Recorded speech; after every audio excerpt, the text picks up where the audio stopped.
Ralph Waldo Emerson was an important American author, poet, and philosopher who made large contributions to the Transcendental movement of the 1830s through the 1860s.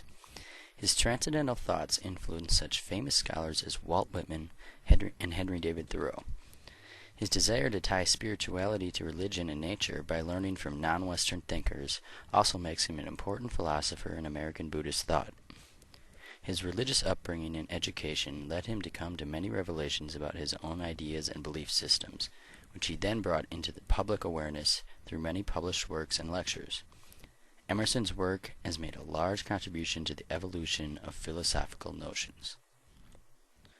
Born in Boston, Massachusetts in May of 1803 to a Unitarian minister father, coming from a long line of clergymen, Ralph Waldo Emerson was destined to be a part of the religious community. He graduated from Harvard College with a bachelor's degree in 1821 and continued on to Harvard Divinity School 4 years later. Once he completed this, he was ordained as a minister of the Second Church of Boston. Emerson married his first wife, Ellen Tucker, in 1829, who then suffered from tuberculosis and passed away a year and a half later. After his wife's death, he had a crisis of faith, doubting his beliefs and profession, and resigned from the Second Church in 1832. His resignation was stated as his disinterest in and inability to perform the Eucharist, or the rite of communion. After this decision, he traveled through Europe meeting many influential British thinkers, adopting many new ideas, and he eventually married his second wife, Lydia Jackson. Upon his second marriage, he moved with his wealthy new bride to Concord, Massachusetts. Here he published many works and spoke in over 1,500 locations on his new ideas that emphasized individualism and rejected traditional authority. He also established the Transcendental Club and helped to launch a magazine, The Dial, in which members discussed their thoughts on the reformation of society. Ralph Waldo Emerson died in 1882. Transcendentalism was formed by a generation of people who were struggling to define spirituality and religion in a way that took into account the new understandings of their age.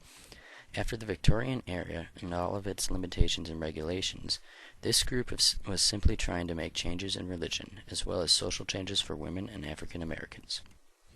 Transcendentalism holds the principle that continuity exists between man, nature, and God. These thoughts look at nature as a symbol that may specify a deeper reality, while matter and spirit do not counter each other, but are part of a unity of experience. This movement was seen as very similar to idealism, which mirrored many of the Buddhist teachings. This was a result of Emerson's and others' interest in Hindu and Buddhist scripture and non-Western beliefs that they compared against their own religions and incorporated into this novel movement. However, 19th century Transcendentalism was not a religion. Rather, it was a practical philosophy, state of mind, or form of spirituality. It is not a religion because it does not contain three of the main concepts of major religions in our society. It does not hold a belief in God. Instead, that man can be God-like in his relations to nature and the universe. Also, Transcendentalism does not hold a belief in afterlife. While there is not a rejection of the afterlife, there is more of a focus on the existing life that is presently occurring. Thirdly, there was not the belief that actions in this life affect the outcome of future lives. For example, good deeds in this life were not believed to influence a passage into heaven into the next. It is important to look at the differences between Transcendentalism and other major religions, because they are very representative of how Emerson transformed his ideas after resigning from the Unitarian Church. The death of Emerson's first wife had a large impact on the changes that he made in his style of thinking and creating new ideas. In his travels through Europe, he met many romantic philosophers such as Goethe, Wordsworth, and Coleridge. This opportunity caused him to become more interested in the connection between God and nature. Emerson saw that there was a unity in nature which was similar to the unity of variety. Influenced by Coleridge, he found that there was a universal soul, which he called reason, and this comes from nature. He sees man as a creature that has distanced himself from the primordial connection that he has once held in nature. Emerson believed that man should live with his original connection to the universe or nature, and therefore bring himself back to his innate godlike position with pure nature and reason. This was one of his many new ideas that strayed from his upbringing as a Unitarian. Emerson obtained one of the first copies of the Bhagavad Gita that came to America and was influenced greatly by its teachings. This text is seen as one of the most sacred of the Hindu faith and describes the meaning and purpose of life and existence, and is also commonly referred to as the Upanishad.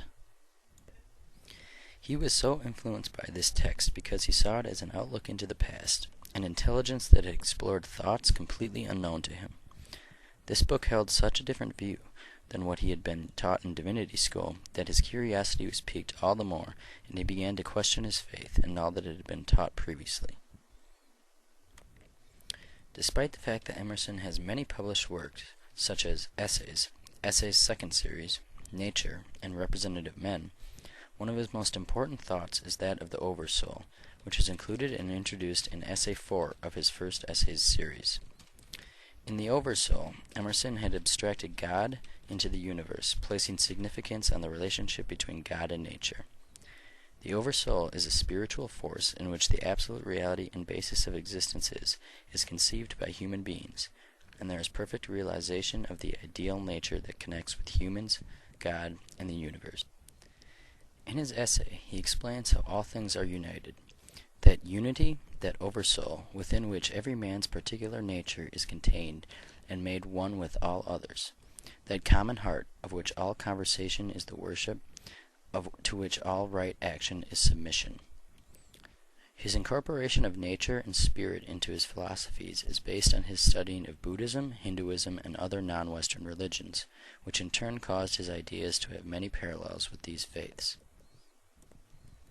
Ralph Waldo Emerson developed his own philosophy of self-reliance, which he wrote about in his work entitled Self-Reliance, and lectured about it in many places. Emerson states, "Nothing can bring you peace but yourself. Nothing can bring you peace but the triumph of principles." This idea is very similar to the Buddha's teachings in the Kalama Sutra, in which the Buddha states, "Trust your own experience, not just my words alone." These both provide the insight that one cannot attain the wisdom or knowledge that they desire through others. In order to truly do this, one must learn and experience for themselves. Emerson equated his transcendental beliefs with those of Buddhism. This can be seen in his lecture on The Transcendentalist, when he states, "The Transcendentalist adopts the whole connection of spiritual doctrine. If there is anything grand or daring in human thought or virtue, any reliance on the vast, the unknown, any presentiment, any extravagance of faith, the spiritualist adopts it as most in nature. The Oriental mind has always tended to this largeness. Buddhism is an expression of it." The Buddhist is a transcendentalist. Shall we say then that transcendentalism is the Saturnalia or excess of faith? The presentiment of a faith proper to man is his integrity, excessive only when his imperfect obedience hinders the satisfaction of his wish.